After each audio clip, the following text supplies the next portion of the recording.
Hello everyone, म Pranab Tiwari, MBBS rank 7। यो video चाहिँ मैले बेसिकली भाइ बहिनीहरूलाई लिएर आएको जसले चाहिँ ड्रप लिने सोच्नु हुनुहुन्छ या फिर ड्रप लिँदै हुनुहुन्छ भने उहाँहरूको लागि चाहिँ यो भिडियो हो। पहिलो कुरा ड्रप लिने कि नै भन्ने कुरा हुन्छ।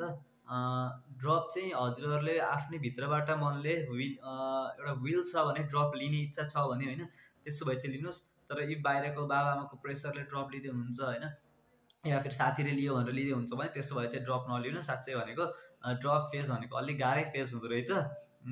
त्यहाँ चाहिँ हजुरहरूलाई डिमोटिभेसन डिस्ट्र्याक्सनहरू त भरिपूर्ण हुन्छ कि। त्यही भएर चाहिँ भित्रबाट विल छ, गर्ने इच्छा छ भने चाहिँ ड्रप लिँदा हुन्छ। नभए चाहिँ मेरो सजेसन चाहिँ त्यस्तो बाहिरडी एक्सटर्नल फोर्सले ड्रप लिँदै हुनुहुन्छ भने त नलेकै राम्रो भन्छु मैले। अनि दोस्रो कुरा चाहिँ ड्रप लिइसकेपछि चाहिँ कसरी पढ्ने भन्ने कुरा हुन्छ। मेटेरियल्सहरू के युज गर्ने भन्ने हुन्छ। त्यसको लागि चाहिँ मेटेरियल्स त मैले भनिरहेको छु, हाम्रो +2 को बुक र मोड्युल बाहेक अरू केही पढ्न पर्दैन। एक्स्ट्रा कुरा इन्डियन बुकहरू पनि हेर्न पर्दैन होइन, इन्डियाको एमसिक्यूहरू पनि प्र्याक्टिस गर्न पर्दैन। अरूहरूले जे भने पनि हजुरमा विश्वास राख्नुहोस्, हाम्रो +2 को बुक र मोड्युल एनाफ छन्, त्योभन्दा बाहिर केही आउँदैन। तपाईँले पढ्दाखेरि नै विश्वास राख्नु पर्यो कि यति पढेपछि हुन्छ, मलाई अरू बाहिरको केही पढ्न पर्दैन भन्ने नि हजुरभित्र विश्वास राखेर पढ्न पर्यो कि आफ्नो सोर्समा, आफ्नो मेटेरियल्सहरूमा होइन। त्यति चाहिँ पढे हुन्छ। कसरी पढ्ने भन्ने कुरा पनि हुन्छ।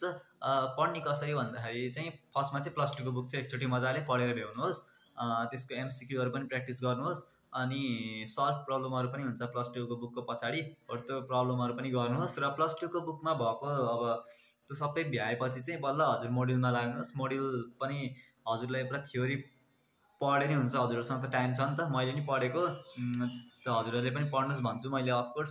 सो थ्योरी पनि पढ्नुहोस्, +2 को बुक पढेपछि चाहिँ मोड्युलको थ्योरी पनि पढ्नुहोस्। अनि त्यसपछि पास्ट इयर क्वेसन र त्यसको पछाडि नि एक्स्ट्रा एमसिक्यू भन्ने हुन्छ, त्यो एक्स्ट्रा एमसिक्यू पनि त्यो नि गरे हुन्छ है। त्यो नि इम्पोर्टेन्ट छ। यति नै हो, अरू केही गाह्रो गरेर पढ्न पर्दैन, सजिलै पढ्न सकिन्छ।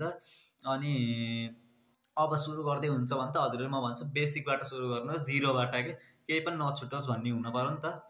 ड्रप लिएपछि पनि हामीले पुरै सिलेबस कभर गर्न सकिएन, अलिकति केही छुट्यो भने त ड्रप लिएको फाइदै भएन नि त। +2 मा त त्यही भयो होला, ल ठिक छ +2 को फोकस गर्दाखेरि टाइम पुगेन भन्ने हुन्छ। तर ड्रप इयरमा त हजुरले सिलेबस भ्याउन पर्ने हुन्छ नि त, सबै कुरा कभर गर्न पर्ने हुन्छ, रिभिजन धेरै मल्टिपल टाइम्स गर्न पर्ने हुन्छ। त्यही भएर चाहिँ जिरोबाट फर्स्टमा सुरु गर्नुहोस्, केही पनि नछोड्नुहोस्, आउँछ भनेर पनि केही पनि नछोड्नुहोस् होइन। त्यो गरेपछि नै हजुरसँग यति धेरै टाइम हुन्छ कि हजुरले त्यो पुरा रिभिजन मल्टिपल टाइम्स रिभिजन गर्ने टाइम पनि हुन्छ कि, इफ हजुर कन्सिस्टेन्टली पढ्नुभयो भने।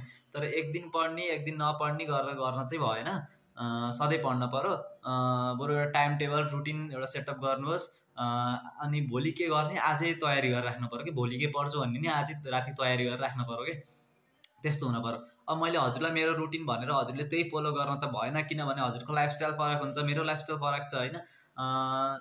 त्यही भएर आफ्नो लाइफस्टाइल र कति बेला पढ्दा हजुरलाई इफेक्टिभ लाग्छ, कति बेला कुन सब्जेक्ट पढ्दाखेरि इफेक्टिभ लाग्छ भने त हजुरहरूले त्यो आफै हेर्न पर्ने हुन्छ हजुरको लाइफस्टाइल हिसाबले।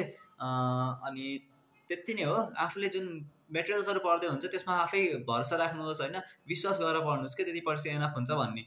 किनभने त्यस्तो गाह्रो कोही क्वेसन सोध्दैन, सर्फेसली क्वेसन सोधेको हुन्छ, हजुरलाई कन्सेप्ट छ कि छैन त्यसको बारेमा भनेर सोधेको हुन्छ। +2 को बुक पढेपछि हजुरलाई त कन्सेप्ट पनि आउँछ, मोड्युल पढेपछि हजुरले डेप्थमा नलेज पनि पाउनुहुन्छ कि। त्यति नै हो, अरू केही पनि होइन। Thank you.